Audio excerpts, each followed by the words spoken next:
মির্জা ফখরুলের মিথ্যাচার থেকে আজকে মনে হয় তারা মুখে শেখ ফরিদ বগলেই। মির্জা ফখরুল কি করে বলতে পারেন যে বিএনপি আগুন সন্ত্রাসে বিশ্বাস করে না?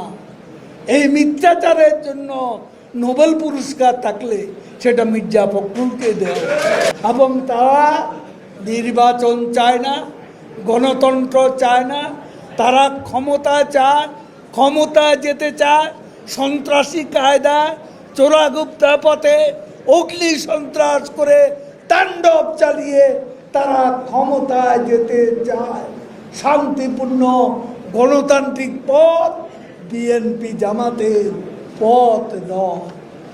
তাদের পথ দেশে অশান্তি সৃষ্টি করে, দেশে ধ্বংসযজ্ঞ সৃষ্টি করে, এর ভেতর তারা এ অশান্তি রক্তের উপর দাঁড়িয়ে ক্ষমতা দখল করতে তারা চায়। রক্তের স্রোতের মধ্যে তারা ক্ষমতা চায়, এটাই তাদের লক্ষ্য।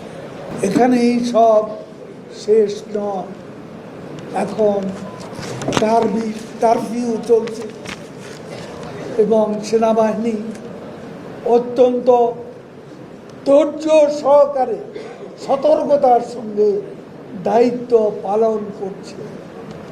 এই কারফিউতে সেনাবাহিনী কোথাও পরিস্থিতি শান্ত করার জন্য একটা গুলি ছড়িয়েছে, এমন দলের কোনো নজির আমাদের কাছে নেই।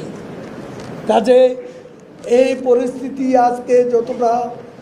আজকে যে শান্তিপূর্ণ অবস্থা ফিরে এসেছে, এটাই কিন্তু শেষ কথা। তারা এখনো ঘাপটি মেরে বসে আছে, আরো